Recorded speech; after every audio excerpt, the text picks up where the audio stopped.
Depuis toujours, l'être humain cherche à comprendre comment vivre justement, comment agir, aimer, donner, juger et parfois même se séparer sans trahir sa conscience. Dans l'islam, cette quête ne se limite pas à un ensemble de règles juridiques ou de pratiques rituelles. Elle s'enracine dans une sagesse plus profonde, la hikmah, qui relie la loi à la morale, l'acte à l'intention et le cœur à Allah. Le Coran ne propose pas une spiritualité abstraite ou détachée du réel. Il guide l'être humain dans les détails les plus concrets de la vie quotidienne, dans les relations humaines, la justice, la générosité, les conflits et même les épreuves de la séparation. À travers la règle d'or, la dénonciation des injustices subtiles, l'appel à une charité sincère et l'équilibre entre loi et sagesse, il façonne une foi vivante, incarnée et responsable. Ce texte invite ainsi à une réflexion intérieure. Comment traduire la foi en comportement juste? Comment aligner nos droits avec nos devoirs? Et comment laisser la sagesse divine éclairer nos choix, même lorsque personne ne regarde? Car la véritable piété ne se mesure pas seulement à ce que l'on pratique, mais à ce que l'on devient. 1. La règle d'or, une sagesse universelle confirmée par le Coran. Depuis la nuit des temps, l'humanité a cherché des repères pour vivre en harmonie. Parmi ces repères, une maxime traverse les cultures et les époques. Traiter les autres comme on aimerait être traité. Ce principe, simple en apparence, révèle une profondeur insoupçonnée lorsqu'on le regarde à travers le prisme de la spiritualité et de la morale. Dans le Coran, cette règle d'or n'est pas seulement une suggestion, c'est un commandement implicite qui guide le comportement du croyant dans chaque interaction, petite ou grande, quotidienne ou exceptionnelle. La sagesse islamique ne se limite pas aux prières ou aux rites. Elle s'incarne dans la manière dont l'individu se comporte envers les autres. Être juste, honnête, attentionné, ne pas nuire volontairement et même anticiper le bien d'autrui font partie de ce cheminement intérieur. Par exemple, lorsque nous tendons la main à quelqu'un dans le besoin, que nous parlons avec respect à un inconnu ou que nous nous abstenons de juger hâtivement, nous appliquons cette règle universelle avec conscience. C'est une forme de responsabilité morale. Nous ne sommes pas seuls dans nos actions et chaque geste compte devant Allah. La hikmah, la sagesse, consiste à dépasser le simple calcul humain. Elle nous invite à voir chaque être humain comme un reflet de soi-même. Penser à l'autre avec empathie, comprendre sa douleur, célébrer sa joie et agir avec équité devient ainsi un exercice spirituel. L'éthique n'est pas un code imposé de l'extérieur, mais une manifestation naturelle d'une foi profonde. Dans la vie moderne, où tout semble rapide et parfois superficiel, ce principe garde son importance cruciale. Il nous rappelle que l'essentiel de la foi n'est pas seulement dans les mots, mais dans les actes qui révèlent notre humanité et notre proximité avec Allah. Le Coran illustre cette règle à travers des images concrètes et des situations familières. Il enseigne que la bienveillance et la justice doivent guider nos relations et que négliger ce principe conduit à des conséquences spirituelles et sociales. Ainsi, lorsqu'on aide un voisin, qu'on respecte les droits d'un employé ou qu'on pardonne à un tort, on traduit cette sagesse en actes palpables. C'est un rappel que la morale et la spiritualité ne sont pas des concepts abstraits. Elles se vivent au quotidien. Allah nous encourage à agir avec équité et à traiter les autres avec justice et compassion. Comme le souligne le Coran, ô les croyants, ne laissez pas la haine d'un peuple vous inciter à être injuste. Soyez justes, cela est plus proche de la piété. Sourate Al-Maïda 5:8.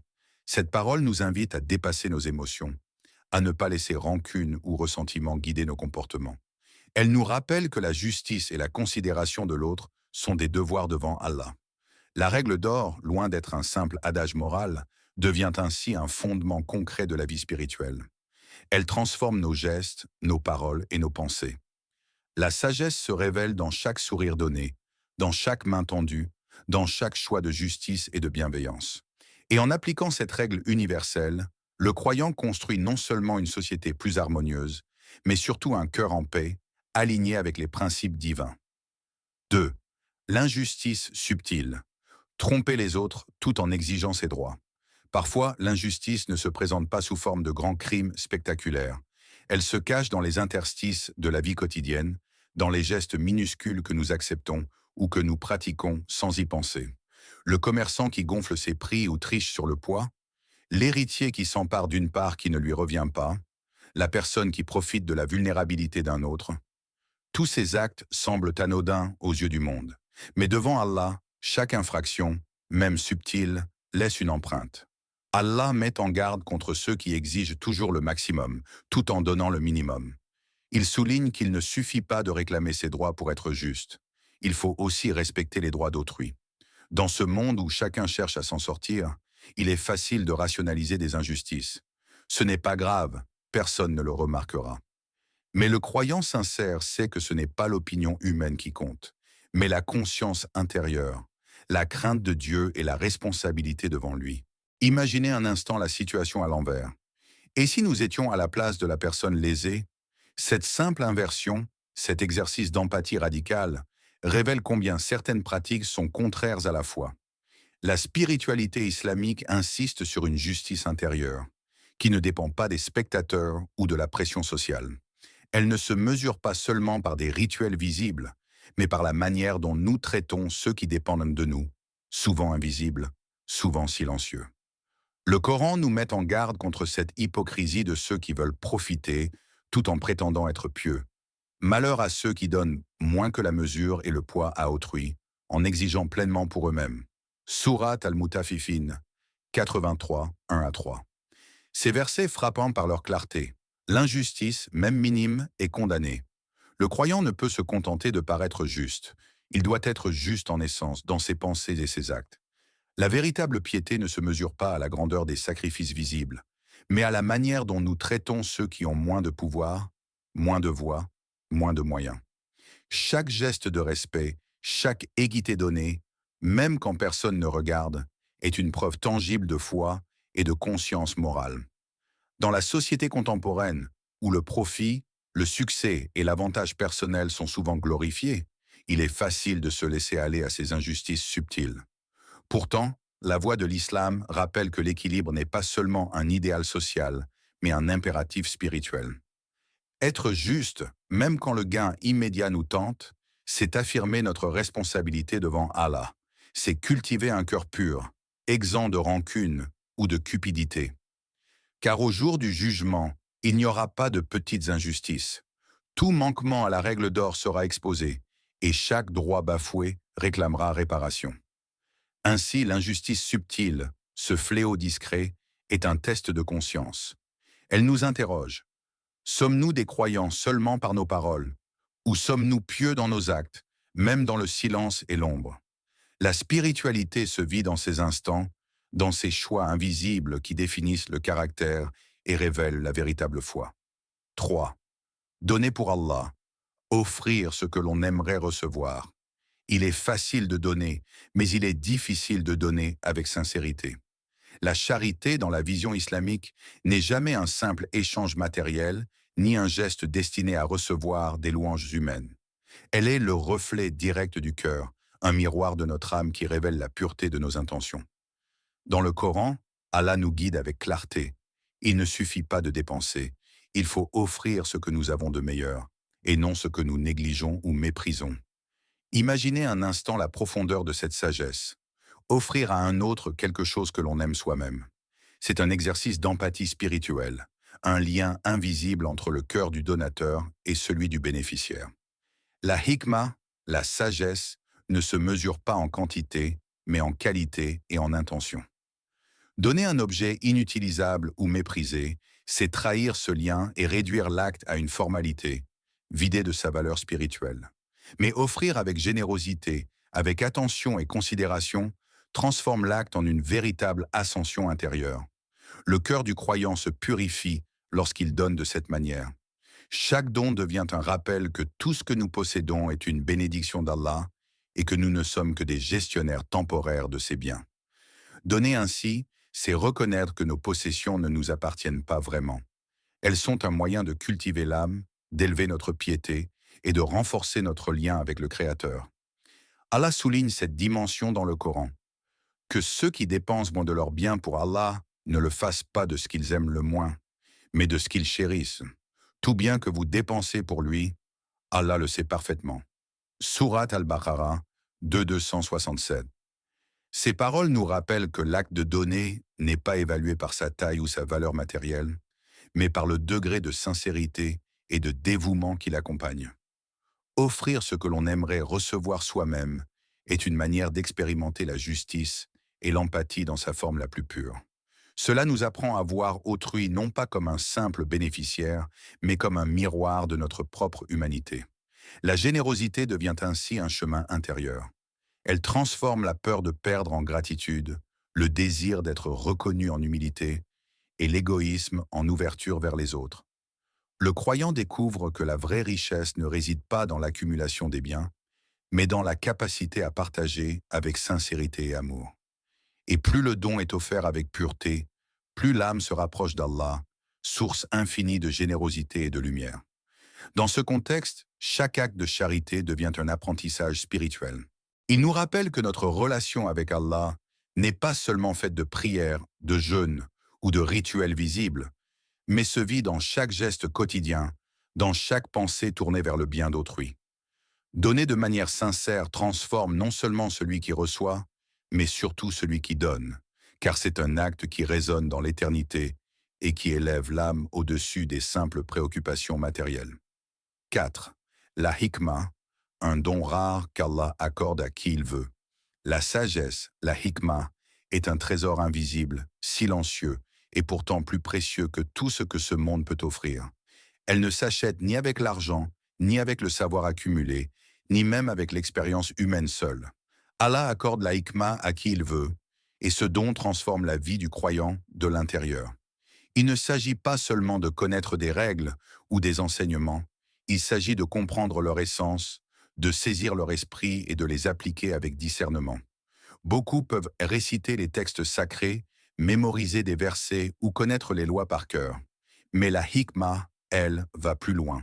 Elle permet de discerner le juste dans l'incertain, de choisir la douceur dans l'adversité, de transformer les défis en occasions de bienveillance. Elle fait passer la foi d'un simple cadre de règles à une lumière vivante, capable de guider les décisions humaines avec équilibre et compassion. C'est elle qui empêche la connaissance de devenir froide ou rigide et qui fait de la piété une source de miséricorde. Dans les situations complexes, lorsque le choix n'est pas clair et que les émotions menacent d'éclipser la raison, la hikmah agit comme une boussole intérieure. Elle éclaire le cœur, permettant de rester ferme sur la justice tout en étant empreint de douceur. Elle enseigne que l'application de la foi n'est pas mécanique. Elle nécessite réflexion, humilité et discernement. La vraie sagesse est de savoir agir pour le bien, même lorsque personne ne regarde, et de comprendre les subtilités de chaque situation avec lucidité et empathie. Allah décrit ce don dans le Coran avec une intensité qui interpelle. Dieu a accordé à celui à qui il veut la sagesse, et quiconque a reçu la sagesse a vraiment reçu un immense bien. Sourate Al-Baqarah 269. Ce verset souligne la valeur inestimable de la hikmah. Recevoir ce don, c'est recevoir un guide silencieux mais inflexible, une lumière qui éclaire le chemin même dans l'obscurité des choix difficiles.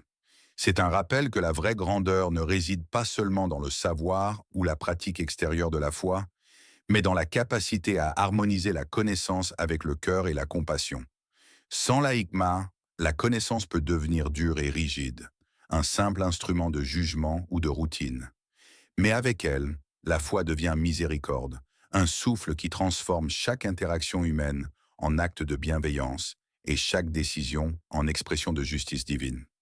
La hikmah est ainsi le don rare qui relie le cœur à la loi, l'esprit à l'action et l'homme à Allah, en faisant de la vie un champ d'épanouissement moral et spirituel. Elle rappelle aussi une vérité profonde. Nous ne contrôlons pas l'acquisition de cette sagesse. Elle est une grâce, un don divin que l'on reçoit lorsque le cœur est prêt, humble et sincère. Et celui qui la reçoit découvre alors que la religion n'est plus un poids, mais une lumière vivante, guidant chaque pas avec clarté et bienveillance. 5. Le divorce dans le Coran, quand la loi rencontre la sagesse. Le mariage est souvent présenté comme le sommet de l'amour humain, un lien sacré et joyeux.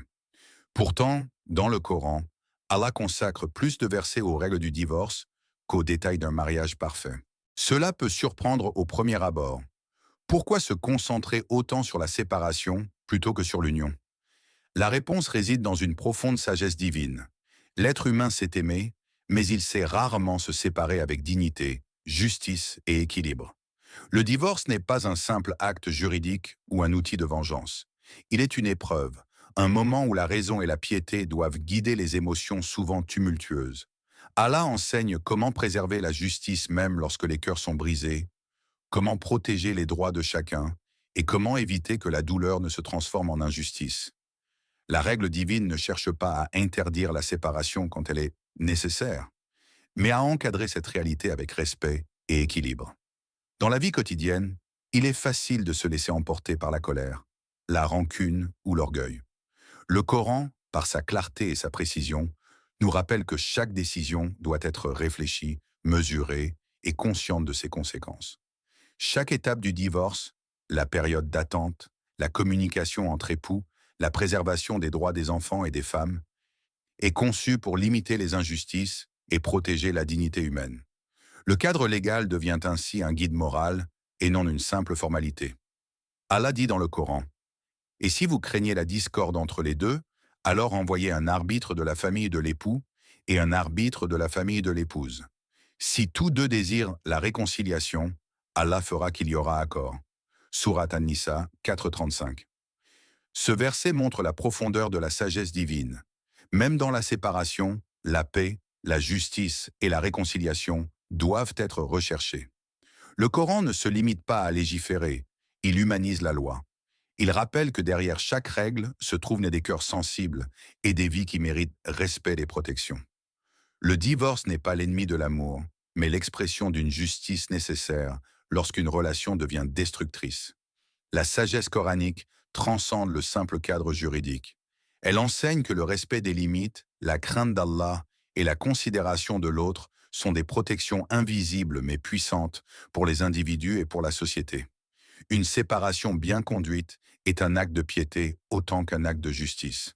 Elle protège non seulement les droits des époux, mais aussi ceux des enfants, des familles et le tissu social dans son ensemble. Ainsi, la loi sur le divorce dans le Coran n'est pas froide ou punitive. Elle est profondément humaine et sage.